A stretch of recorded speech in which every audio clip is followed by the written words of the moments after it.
Salve meu povo, aqui é Gle Ribeiro na voz e está começando mais um Resenha do Gle, seu podcast cultural, sempre falando sobre música com muitas pitadas de geografia, papai. E é desse jeito, hoje estamos ao vivo. Mentira, na verdade não estamos ao vivo, mas eu gosto de falar que estamos ao vivo. Isso tem muito a ver com a vontade de estar na rádio, né? Quem sabe um dia estaremos.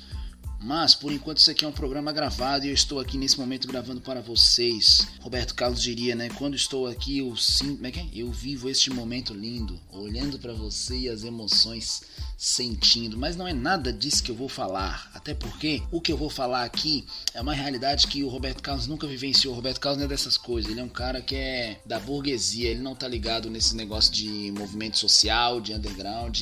Isso não é para Roberto Carlos, tá certo? Hoje eu vou falar de dois assuntos que eu gosto bastante, gosto inclusive de fazer essas interseccionalidades entre eles e de certa forma aprender e contribuir um pouco que eu possa contribuir com esses movimentos, que são os movimentos sociais e o movimento da música underground, né? As formas de música independente.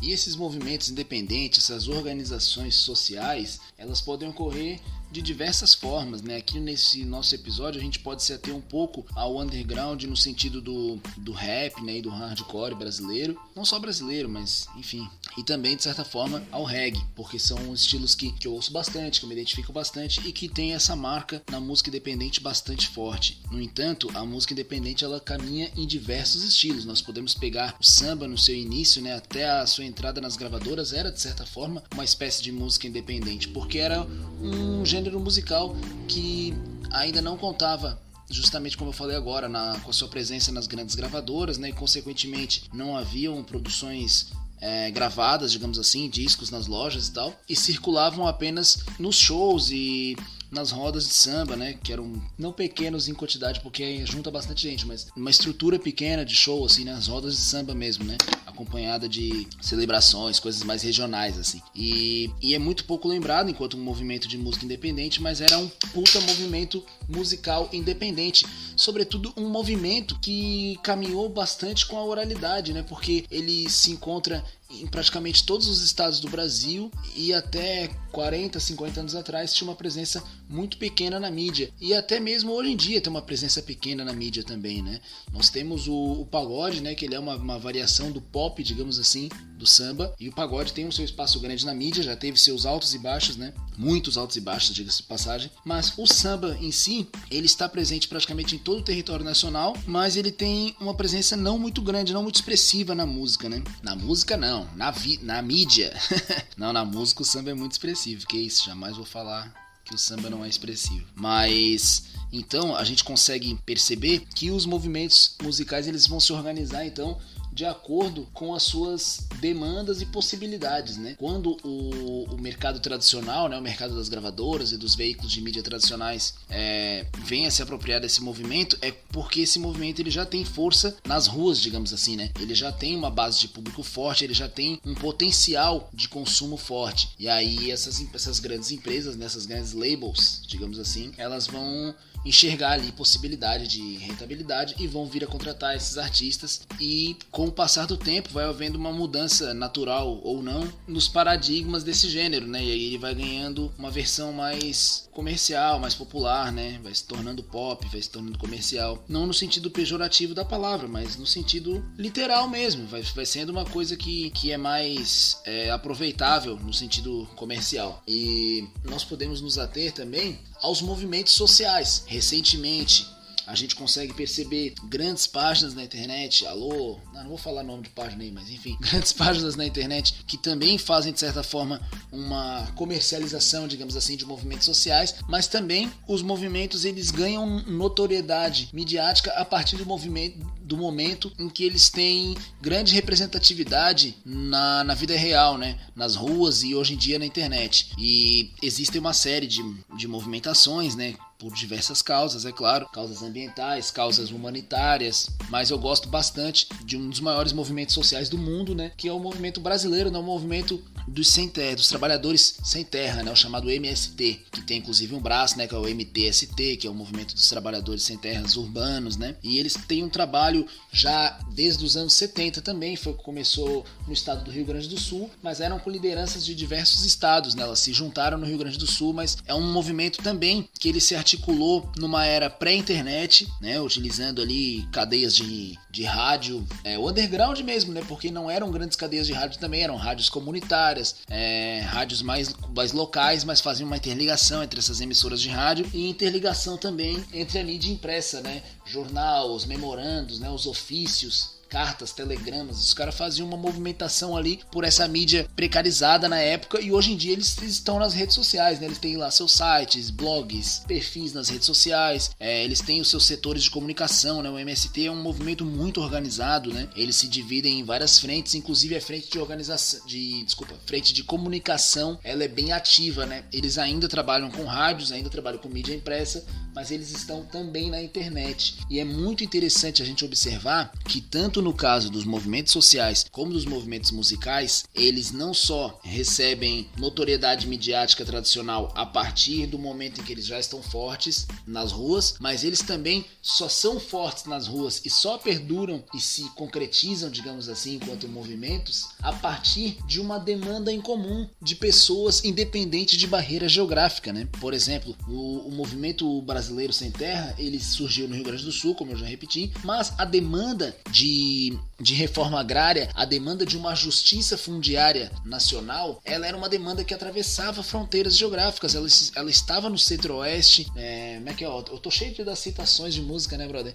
Como é que diz a música do Legião Urbana lá no Mato Grosso, Minas Gerais e no Nordeste, tudo em paz. Então, né, brincadeiras à parte, essa demanda de justiça fundiária, ela se estendia por diversos estados do Brasil. Então, mesmo com repressão policial, com repressão ideológica da sociedade civil, né, do senso comum, preconceito que esse movimento sofre ao longo das décadas, mesmo com todas essas barreiras, o movimento se espalhou, digamos assim, rapidamente pelo país, né? Eles têm também suas camisetas, seus bonés, né? Seu trabalho de divulgação externa, digamos assim, né? Que inclusive é uma das fontes de renda do movimento, né? Enfim, sem muito juízo de valor, apesar de gostar do movimento, de ser favorável que haja reforma agrária no Brasil, que haja uma justiça agrária, uma justiça para o trabalhador do campo. Eu não sou filiado ao movimento, nem tenho grandes amigos filiados também, enfim, mas é um trabalho que a gente precisa reconhecer, né? Enquanto um dos maiores movimentos pela terra do mundo e uma das maiores organizações independentes do mundo. O mesmo se reflete na cultura hip hop, né, que é uma cultura que também chegou no Brasil nos anos 80, né, mais precisamente ali na região de São Paulo, né, na região central de São Paulo, e em poucas décadas se espalhou por todo o país, também precarizadamente, né, não estavam sob os holofotes midiáticos.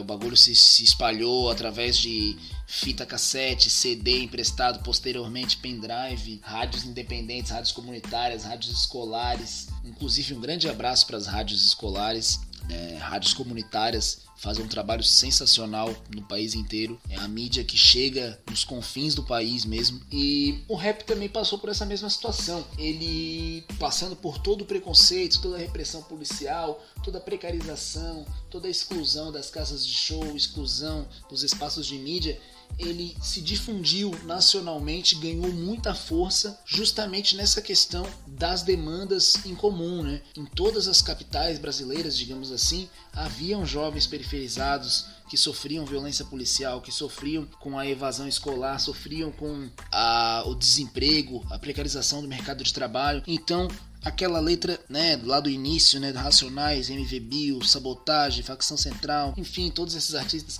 essas letras elas batiam forte, né, a pessoa se identificava e aquilo ia passando, né, ia se divulgando de maneira sincera e maneira independente mesmo. E com certeza foi um movimento natural também, sem juízo de valor, que quando esse movimento estava muito forte nas ruas, notoriamente a grande mídia foi vendo possibilidades, né? Foi vendo possibilidades de êxito financeiro, e aí esses artistas foram contratados por grandes gravadoras, né?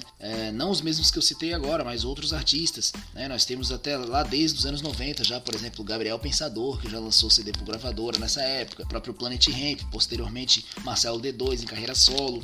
Então foram modificações que o estilo veio sofrendo, né? O rap, né? A cultura hip hop como um todo, e foi se tornando mais vendável, né? Pelo menos alguns braços da sua cultura foi se tornando mais vendável e alcançando aí os patamares da mídia tradicional, digamos assim. E a cultura hip hop como um todo, né? Porque envolve ali o vestuário, envolve as artes plásticas, envolve uma série de manifestações, inclusive esportivas, né? O skate, o basquete de rua, enfim. Então, com essa ascensão da cultura hip hop às grandes mídias, consequentemente foram se desenvolvendo ramificações mais comerciáveis, né? E abrindo precedentes para o panorama que a gente tem na atualidade, que seria então o chamado rap acústico, um rap mais romântico, hoje em dia o trap, né? E aí hoje em dia tem termos que eu acho muito engraçado, a galera fala rap de mensagem, né? Muito engraçado isso, rap de mensagem. Todo rap é de mensagem, né? Seja ela uma mensagem romântica, uma mensagem de entretenimento ou uma mensagem de denúncia. E todas elas fazendo parte de um mesmo movimento, que é o movimento do rap, da cultura hip hop, né? E aí é muito engraçado, muito interessante assim a gente pensar sobre isso, que dentro desse mesmo movimento a gente pode ter ramificações, né?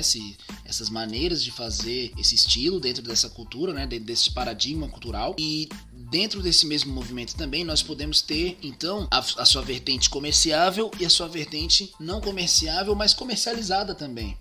Muitas vezes comercializada no mercado independente, é claro, porque é um paradigma bastante interessante.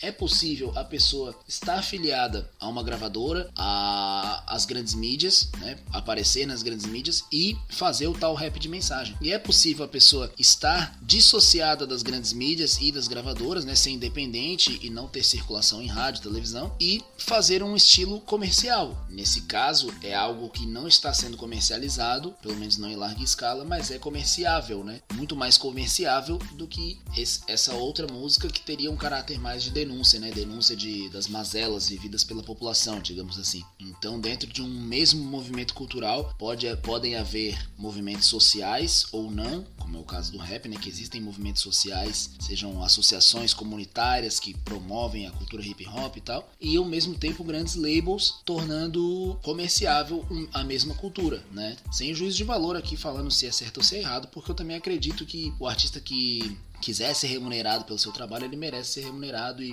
muito bem remunerado. Não sou muito da onda de dizer, fulano se vendeu. Eu acredito que se a arte dessa pessoa vale milhões, ele tem que receber milhões mesmo. Existem outros movimentos interessantíssimos também, que são organizações vindas do underground e que passam a ter uma circulação muito grande e continuam no underground, no entanto, com cifras de faturamento consideráveis e não só faturamento, mas um caráter ideológico, né? Uma autoridade, digamos assim, dentro do movimento bastante forte, como é o caso dos novos selos, né? Os novos agrupamentos aqui presentes na cultura hip hop, sobretudo aqui do Brasil tem bastante, né? Que seria o próprio, né, a Pineapple, a 1 Quilo, Coletivo 1 Quilo, o próprio Condzilla, né, que é mais do funk, mas é uma produtora de vídeo, né, uma das maiores produtoras de vídeo da América Latina, né, e são iniciativas independentes, né, que passaram a ter muito poder. O Laboratório Fantasma também, né, do Emicida, são iniciativas independentes que hoje em dia ainda são independentes, né, não tem ligação direta e institucional às grandes empresas multinacionais, mas que elas têm hoje uma representatividade de poder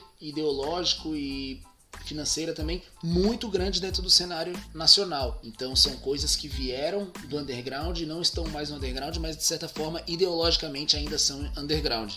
Isso é bem interessante. Sendo assim, tanto os movimentos musicais como os movimentos sociais são um enorme instrumento de luta, né? Um instrumento de, eu diria até de sobrevivência, independente das grandes cadeias comerciais, e com certeza são fontes de inspiração e de aprendizado, não só para mim, mas para todos nós, que visamos de maneira ou outra atuar sempre nessa difusão do conhecimento, da cultura, das artes, do ensino de maneira geral, né? É muito importante que a gente exerça esse nosso papel de aprender, ensinar e compartilhar sempre e da maneira com que a gente pode, né? Utilizando os canais de comunicação que a gente tiver disponível, né? As redes sociais, as plataformas digitais, que são de certa forma grandes empresas, mas que não nos impedem diretamente de botar na rua nossos trabalhos, e utilizando também os canais da rua, digamos assim que possível, né, assim que tiver sanitariamente disponível, desenvolvendo, né, ações locais nas escolas, nas universidades, nas ruas, nos espaços de convivência dos bairros, enfim, para que a gente consiga cada vez ensinar mais e aprender mais e difundir as coisas que a gente acredita, tá certo, galera? Antes da gente concluir, então, quero fazer uma recomendação para quem quiser assistir. Está dentro de uma grande empresa, né? Mas são artistas que vieram do underground e do movimento hip hop como um todo. A série Afronta, que está no Netflix, são alguns episódios com algumas personalidades brasileiras, artistas no geral, né? Cineasta, designers, cantores, DJs, pessoas negras falando sobre as suas vivências, seu início na trajetória artística e tal. É muito legal, eu assisti alguns episódios, não assisti tudo ainda, mas achei muito interessante, e é interessante a gente observar essa cultura independente, organizada, atingindo esses espaços dessas grandes labels, né? E também quero deixar um apelo para que a gente sempre esteja atento às causas sociais que a gente acredita e sobretudo as causas, não só as que a gente acredita, mas as que a gente sabe que são legítimas, né, como a dos povos originários, né? O Brasil está passando por um momento bastante difícil para os povos originários, né? Os indígenas, quilombolas, ribeirinhos, camponeses, trabalhadores da terra no geral, agricultores familiares, né? Então é necessário que nós estejamos ao lado dessas pessoas que batalham tanto por uma vida mais digna e que passam por tantas provações e violências de diversos sentidos. Tá certo? Esse é meu apelo, essa é a minha indicação. Mande esse episódio para quem vocês acreditam que vão gostar da mensagem. Dá um salve lá no Instagram, @gle_ribeiro, ou também no e-mail que vai estar aqui na descrição do episódio. E é isso, um grande abraço, valeu, viva la democracia!